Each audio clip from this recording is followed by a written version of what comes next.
Is Thomas Szasz right? Is he correct?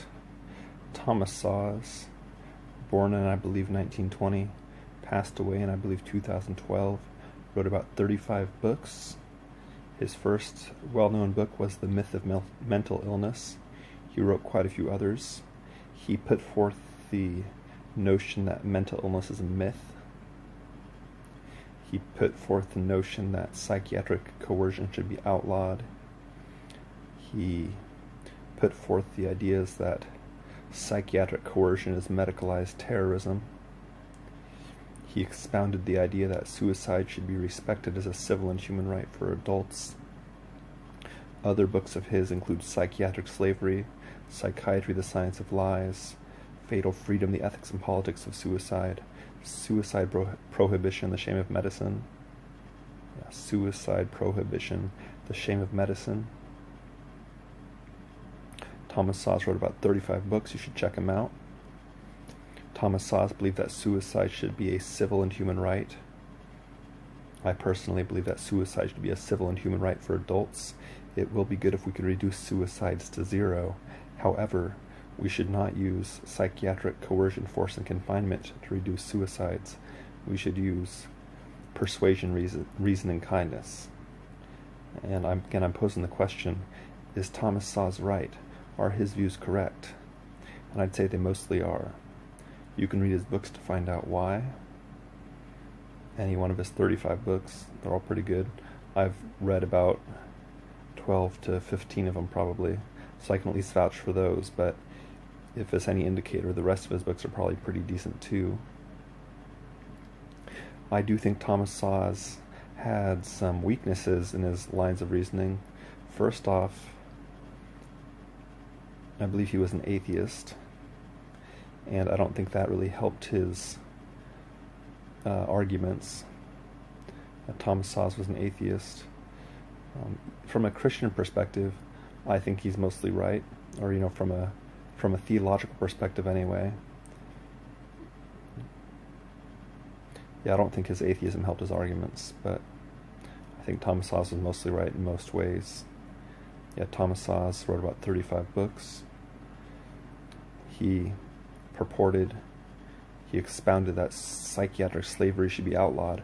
Psychiatric slavery, if you don't know, is when people earn money from psychiatric coercion, force, and confinement. That's psychiatric slavery. Thomas Szasz also said that death control should be legal.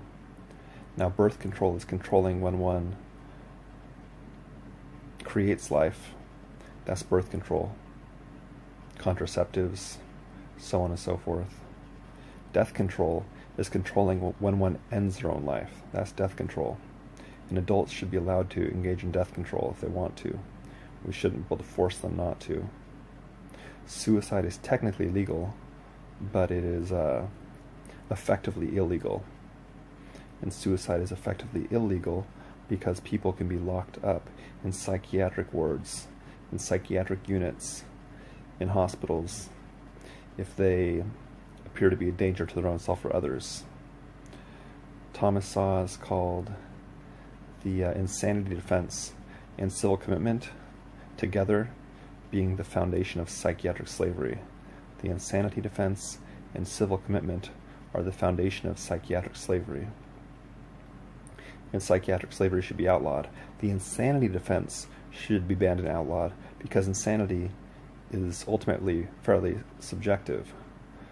I believe Thomas Szasz said something along the lines of, in the past men created witches, now they create mental patients. So there was the Salem witch trials in which people in America were said to be witches, and then they were murdered because of it.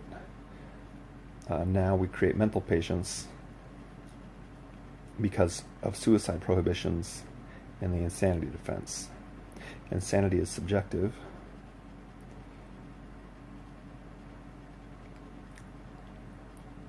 And people are sometimes excused from guilt when they have admittedly committed a crime, but they said they aren't responsible for their own actions.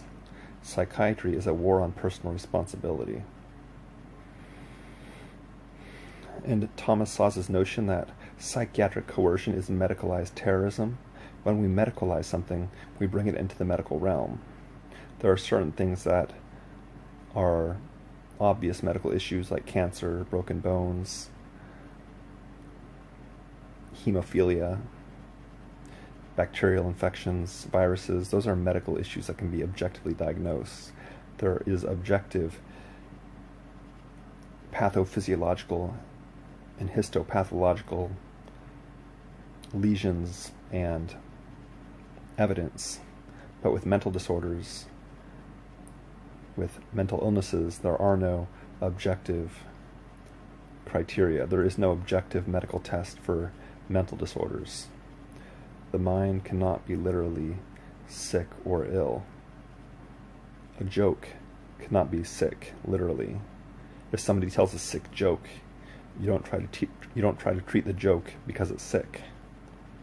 It's a figure of speech, it's a metaphor. The mind is an abstract idea and cannot literally be sick or infected.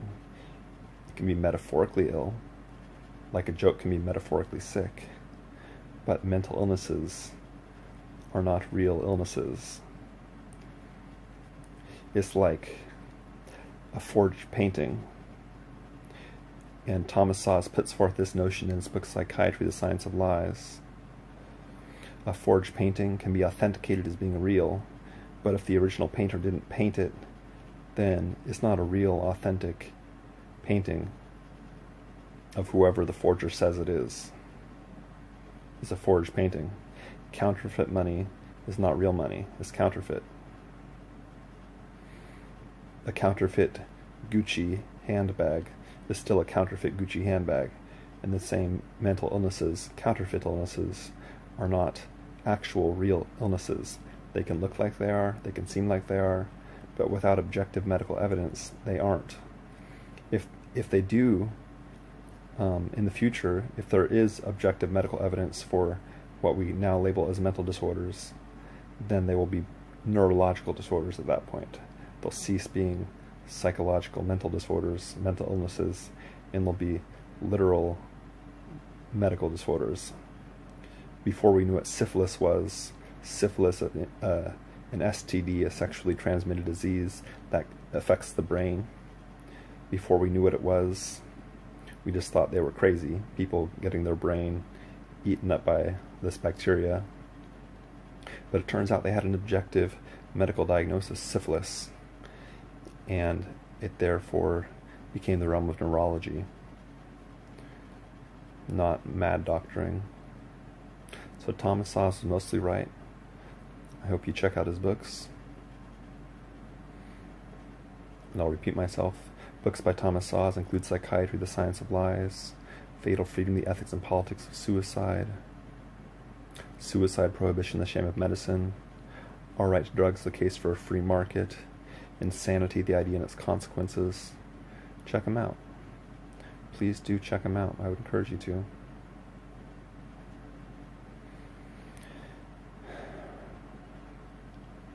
I think his atheism is the weakest part of his arguments. But that's just me. Anyway, I'm going to end it there. Thanks for watching. Please follow me here. Watch my other videos. So on and so forth. Have a wonderful morning, evening, afternoon, or night.